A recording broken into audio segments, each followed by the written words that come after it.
Hello दोस्तों, नमस्कार। एक बार फिर से मैं अपने इस चैनल गोरख साबर विद्या में आपका स्वागत करता हूँ। आशा है आप सब लोग भी स्वस्थ और प्रसन्न होंगे। दोस्तों, कुछ खास और अहम जानकारी गूढ़ विद्या और गुप्त विद्या के बारे में या शास्त्रोक्त ज्ञान के बारे में आप जानना चाहते हैं, तंत्रोक्त ज्ञान के बारे में आप जानना चाहते हैं, तो मेरे इस चैनल को सब्सक्राइब कर लें और साथ ही सब्सक्राइब करने के साथ ही बेल आइकन को क्लिक कर दें। और बेल आइकन को क्लिक करने के बाद मतलब घंटी को क्लिक करने के बाद आप जो ऑल का ऑप्शन आता है उसको भी क्लिक कर दें, ताकि मेरी इस तरीके की आने वाली जो वीडियो है, जो खास वीडियो है, वो आपको सर्वप्रथम मिलती रहे। क्योंकि मैं इस तरीके की जानकारियाँ आपके लिए लाते रहता हूँ जिसमें विभिन्न प्रकार की जो व्याधि है, बीमारियाँ हैं, जिसका इलाज आप करते करते थक चुके हैं और ठीक नहीं हो रहा है, तो इस तरीके के व्याधियों के उपचार के लिए आयुर्वेदिक और होम्योपैथिक नुस्खे मैं आपके लिए लाते रहता हूँ। लाल किताब और वास्तुशास्त्र के टोटके जो होते हैं, जिससे हम बहुत सारी चीज़ों को, सब परेशानियों का समाधान कर सकते हैं, वो वीडियो भी आपके लिए लाता रहता हूँ। और साथ ही आध्यात्मिक जो कथाएँ हमारे हिंदू सनातन संस्कृति में हैं, उनकी भी व्याख्या और विश्लेषण करके आपके सामने प्रस्तुत करते रहता हूँ। और साथ ही शाबर तंत्र विद्या, अलौकिक साधना, अदृश्य शक्तियों को किस प्रकार अपने जीवन में उतारा जाए, प्रसन्न किया जाए, खुश किया जाए, इस तरह की बहुत सारी वीडियो आपके लिए लाते रहता हूँ। ठीक है दोस्तों, तो आप सब्सक्राइब करना ना भूलें। दोस्तों, जो वनस्पति बनाया गया है, प्रकृति ने हमारे को उपलब्ध कराया है, ये भिन्न प्रकार की वनस्पति है, पेड़ पौधे हैं, इनके बहुत सारे उपचार हैं। इनका व्याधियों में, विभिन्न प्रकार की बीमारियों में भी इनका यूज करके हम बहुत सारी बीमारियों को ठीक कर सकते हैं। और इनके साथ ही इन वनस्पतियों के बहुत सारे तांत्रिक पद्धतियाँ बताई गई, तांत्रिक उपचार कर सकते हैं। बहुत सारे तांत्रिक ऐसे साधनाएं हैं जिनमें इन वनस्पतियों का इस्तेमाल किया जाता है। तो इसमें एक खास है, बहुत सारी चीज़ें हैं जिसका सीधे भगवान से ही, देवी देवताओं से ही ताल्लुक़ रखा जाता है। जैसे आप जानते हैं कि रुद्राक्ष भगवान शंकर से या भगवान शंकर का प्रतिनिधित्व करता है, समझा जाए तो। भगवान शंकर की आराधना के लिए रुद्राक्ष बहुत आवश्यक होता है, इसीलिए भगवान शंकर की आराधना रुद्राक्ष की माला से की जाती है। तो इसी तरीके से एक फल आता है जिसको बोलते हैं सीताफल, जिसको शरीफा भी बोला जाता है। ये जो बहुत काम की चीज़ है, इसको हम विभिन्न प्रकार की व्याधियों के लिए भी इस्तेमाल करते हैं। और तांत्रिक तंत्र शास्त्र में तो इसकी महिमा अपरंपार बताई गई है, जिसकी हम विभिन्न प्रकार के कार्यों में यूज करके, तांत्रिक उपयोग करके हम अपनी विभिन्न प्रकार की समस्याएं, जैसे कि यदि कोई हम शत्रुओं से घिरे हुए हैं, शत्रु हमको परेशान कर रहे हैं, शत्रु बहुत बलशाली है जिसका हम सामना कर नहीं सकते, या धन की कमी है, बेरोजगारी की समस्या है, धन की समस्या बहुत ज़्यादा बढ़ चुकी है, घर में तनाव का माहौल है, इस तरीके की प्रॉब्लम के लिए, समस्याओं के लिए हम इस सीताफल का इस्तेमाल करके हम अपनी समस्याओं को दूर कर सकते हैं। नाम से ही जाहिर होता है, बहुत सारे लोग इस फल को जानते हैं, अवगत हैं। सीताफल नाम इसीलिए रखा गया है कि माँ सीता के बहुत सारे गुण इस फल में मिलता है, इसलिए इसको सीताफल कहा जाता है। इसको सीताफल ऐसे ही नहीं कहा जाता, इसमें माँ सीता के बहुत सारे गुण समाहित है, इसलिए इसको सीताफल कहा जाता है। तो आज के इस वीडियो में मैं बताऊंगा इस सीताफल का तांत्रिक पद्धति से क्या क्या उपयोग किया जाता है। इससे पहले कि मैं बताना शुरू करूं, आप कमेंट बॉक्स में जाकर हर हर महादेव, ओम नमः शिवाय लिखना ना भूलें, क्योंकि भगवान शंकर ही इस पूरे संसार के अधिष्ठाता हैं। उनकी इच्छा के बगैर इस संसार का एक पत्ता भी नहीं हिलता। और ऐसी मजाल नहीं है कि हम भगवान शंकर की उपासना करें, उनका ध्यान करें, उनका नाम लें और हमारी मनोकामना पूर्ण ना हो, ऐसा हो ही नहीं सकता। तो चलिए दोस्तों, आपको बताना शुरू करता हूँ इस सीताफल के क्या क्या तांत्रिक उपाय तंत्र शास्त्र में बताया गया है। यदि आपकी कोई मनोकामना जो बहुत दिनों से अधूरी हो, जिसको आप पूरा करना चाहते हो, लेकिन भाग्यवश कहना चाहिए या आपकी जन्म नक्षत्र की कुंडली विरोधी होने के कारण या ग्रह नक्षत्र विरोधी होने के कारण आप उस मनोकामना आपकी पूर्ति नहीं हो पा रही हो, आपकी इच्छा मन में ही दबी रह गई हो, तो आपको ये उपाय करनी चाहिए। आपको सीताफल की जो पत्ती होती है उसको पीस कर आप उसका रस निकाल लें।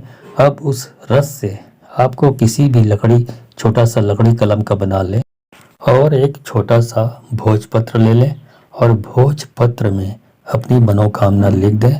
और मनोकामना लिखने के बाद उस भोजपत्र को आप किसी पीपल के पेड़ के नीचे दबाकर आ जाएं। आप देखेंगे कि आपकी जो मनोकामना इतने दिनों से जो भी इच्छा अधूरी रह गई थी वो बहुत जल्दी पूरी हो जाएगी। तो ये है आपका ये पहला आपका प्रयोग।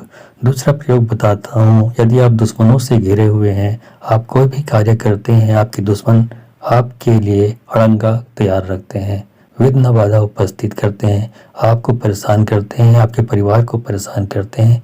दुश्मन बहुत बलशाली है, ताकत से भी और पैसे से भी आप उनका सामना करने में सक्षम नहीं हैं। तो आप ये उपाय कर सकते हैं। इसके लिए दोस्तों आपको करना क्या है, इसी तरीके से आपको जो सीताफल के पत्ते हैं उसका रस निकालनी है और रस निकालने के बाद उसी रस से आपको भोजपत्र में आपको लिखना है ओम शत्रु नाशाय नमः। ओम शत्रु नाशाय नमः लिखिए। उसके बाद भोजपत्र में नीचे में शत्रु का नाम लिख दें। उसके बाद उस भोजपत्र को ले जाकर शमशान घाट में नीचे में ज़मीन में दबा दें।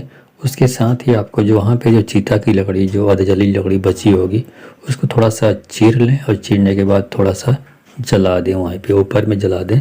उसके बाद आप घर आ जाएं।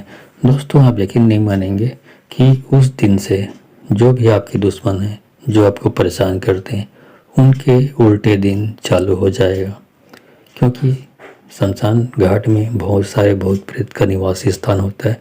सब उनके पीछे पड़ जाएंगे और उस आपके जो दुश्मन आपको जो परेशान करते हैं उसका मति भ्रम हो जाएगा, उसको परेशान करेंगे और जब तक परेशान करेंगे जब तक कि वो सीधी लाइन पे नहीं आ जाता। ठीक है दोस्तों, तो आप ये उपाय कर सकते हैं। अब एक और उपाय आपको बताता हूँ। यदि आपके बेरोजगारी छाई हुई है, धन की कमी है, कोई नौकरी की कोई रास्ता नज़र नहीं आता, पैसे का कोई बंदोबस्त नहीं हो पाता, कर्ज में डूबे हुए हैं, तो क्या उपाय करें? आपको यहाँ पर उपाय बता रहा हूँ। ये बहुत ही मुफीद उपाय है और इस उपाय से कोई आज तक असफल नहीं हुआ है। इसके लिए आपको करना ये है, एक पीपल का पत्ता ले लें और पीपल के पत्ते में सीताफल के जो वृक्ष है उसकी जो पत्तियाँ होती है उस पत्तियों के रस से आपको लिखना है पीपल के पत्ते पे श्रीम। और श्रीम लिखने के बाद उस पत्ते को आप हमेशा रखे रहें अपने पास। जब तक वो पत्ता सूख नहीं जाता तब तक आप अपने पास रखे रहें। आप देखेंगे कि कुछ ही दिनों में आपके धन की आगमन के स्रोत बनने लगे हैं और धन का आकर्षण आपकी ओर होने लगा है और आपका जो व्यवसाय संबंधी, व्यापार संबंधी या रोजगार संबंधी प्रॉब्लम है वो दूर हो चुकी है। ठीक है दोस्तों, तो ये लेकिन यहाँ पर एक बात याद रखनी है, जब तक कि पत्ता सूख नहीं जाता उस पीपल के पत्ते को आपको अपनी जेब में या कहीं पे अपने जहाँ पर आपको 24 घंटा आपको रखना है।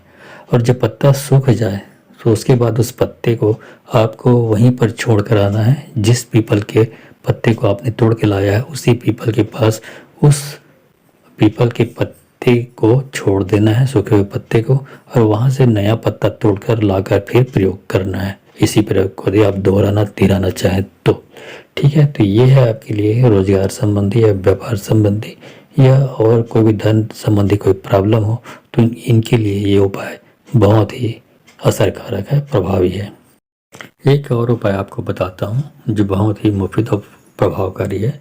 यदि आप कोई तंत्र साधना कर रहे हैं, जो अचानक धन लाभ के लिए कर रहे हैं, या कोई ऐसा कार्य करना चाहते हैं आप जिससे आपको अचानक बहुत सारे धन की प्राप्ति हो, तब ये उपाय कर सकते हैं।